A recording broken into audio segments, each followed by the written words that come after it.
closer to you. I won't go over the microphone here. The next speaker, by the way, thank you, Bill, for that excellent overview. The next speaker, Nancy Tribble with the RE/MAX Group. Excuse me for reading again. Nancy has been selling residential and rural real estate in Latah County since 2009. She previously managed Rental Connections property management company, so is also familiar with the rental market. She's had experience with helping people relocate as far away as from the East Coast, and as we all know, people come to Pullman and Moscow area from all over the country, all over the world, really. The University of Idaho once called her, it says here, to give candidates tours of Moscow while they were in town for interviews. So, at this time, Nancy Tribble.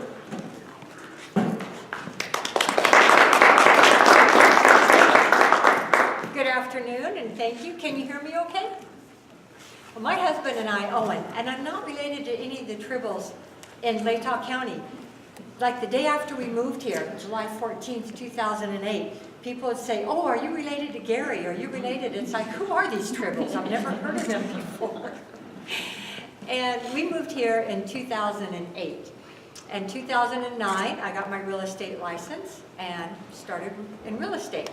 It was a very interesting time because the market had just crashed. But where I had moved from was Southern Oregon, and I had seen an explosion from the housing bubble as it was growing. And I saw homes just keep increasing in price over and over, and I just kept thinking to myself, even though I was in the wireless industry, where's the value coming from? I just don't understand. Well, years later, I did understand. We all understood what happened. But it was really a good time for me to enter the real estate market in 2009 because it was very slow. And it gave me a chance to get to know the community and get to know the industry. At that time, it's what we called a buyer's market. We had a lot of sellers, and they were really in a crunch because the value had dropped quite a bit. And it made it very tough for them to sell where they needed. And so the buyers had a lot more opportunity. They had a lot more inventory to choose from. And over the years, I have seen that change. And some of the slides that Bill was talking about is we have seen pressure now for the buyers because it has turned around, and it is now what we call a seller's market. We have so little existing inventory. In fact, we're going into year 4, I could say, as we're coming into 2019, 4.5, as still a lot of stress for buyers in specific price ranges. We have seen homes come on the market, say at $240,000, and the day it hits, there might be 5 offers. And we're working with our buyers almost like in the starting gates of a horse race, knowing the next day as these homes filter onto the market, how quickly can I get my buyer in to see this? And I never like to see a market out of balance. I don't like to see the way it was from 2009 through 2012, and I don't like to see the way it is now either, because one side usually takes a hit. And I've also worked a lot with Nils, where are you, with first-time home buyers, and it worries me what is happening to these families that they're getting squeezed on the rental side, and they're really getting squeezed. It's their dream of owning a home just keeps getting further and further out there. Really, Bill laid it out too with the construction during that whole time. That this is what I've seen. I've worked with and talked a lot with contractors here in the area, and there was a time frame when they said, okay, this last subdivision is going to be this price per square foot. Moving forward, the pressure on the materials industry for wood, concrete has gone up 3 to 4 times in the last year and a half. It's very, very expensive to build a home. And we're not looking at high profits for these contractors. We're looking, the cost of development, the cost of getting wood, and all the other building materials, because that same pressure is across the nation for building. So we're seeing it here in our little market. So part of the challenge has been the existing inventory. Say a house for 2,200 square feet will go for a specific price per square footage. I have that written down.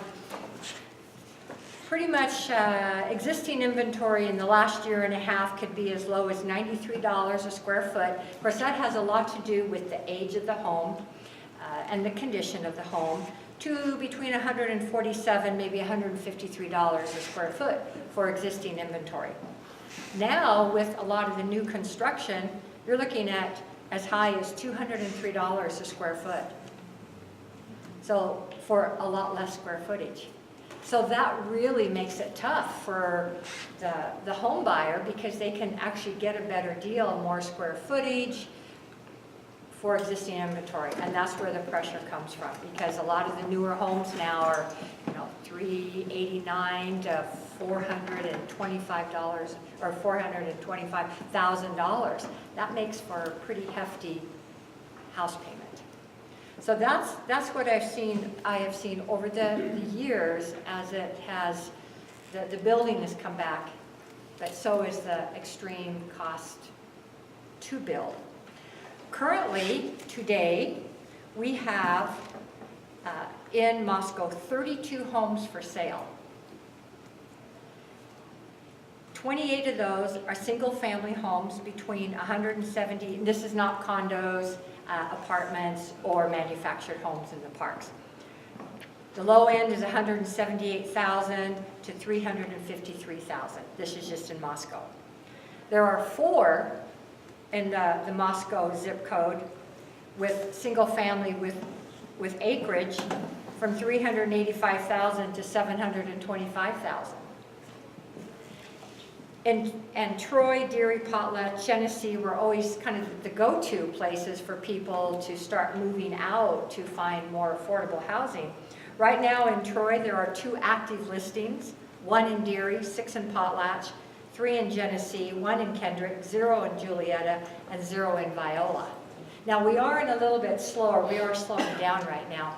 But there was a time we used to tell our sellers, well, if it doesn't sell by October, end of October, let's take it off the market for the winter. Now, we just don't take it off the market. There are buyers coming in year-round. And to also touch on the rental, it's very, very difficult, as Gary said, trying to find homes for university staff, doctors, people moving in for a specific job. They've been recruited because during the housing bust, our company, Remax Connections, developed a rental property management company to manage these homes of people who could not afford to sell at what the market price was, but they had to relocate for their jobs. So we managed these homes, and we were able to rent them out to professionals moving in that didn't have time to buy a house. Well, as the market started getting healthy, all those homes are gone. And when I'm giving candidate tours, or I get a call from somebody who is saying, I just need a house to rent, I have 3 kids and a dog, I'm going, good luck. I mean, I do help them find it. I work with all of the property managements. Team Idaho has one, Welcome Home. There's a lot of property managements that don't deal in the high density student like Plush Properties. They're very well known for helping students. That's not necessarily where my clients want to rent. So it makes it really, really challenging. High demand, practically 0 supply of homes to rent in Moscow. So that makes it, again, very challenging as professionals are coming in. And when I'm giving tours, I lay that out. If you know you get the job, you've got to let me know right away so I can at least help you find a place to rent while you're settled and deciding if you want to buy. So all the hats of a real estate agent, there's a lot that we do, not just showing homes and writing offers. It's really important to me that we help people get settled in Moscow. I really love this community, and we came here for a lot. We chose this community over so many other ones, just for the feel of this community and the close-knit community that it is. So that's what we have going on in the active market. Give you just a little information. Homes sold anywhere from 259,000 down to 217,000. Those were the homes that had the highest pressure on multiple buyers. I actually wrote an offer for one of my clients last year, 7 offers. She had a baby by the time we finally got him a house. So it can be really competitive. People don't necessarily want to be involved in the bidding wars of keep going up higher and higher and higher. We've seen homes sell for $7,000, $8,000 over what they were listed. We've seen a lot more cash sales. I personally don't know where they're coming from to pay $400,000, which also puts a lot of pressure on buyers. And then as we move on to, I also work a lot with folks who are trying to downsize.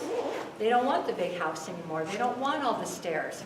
Well, we have a very unique topography in Latah and Whitman County. And when we moved here, I came from Southern Oregon, where you don't have basements on the Oregon coast.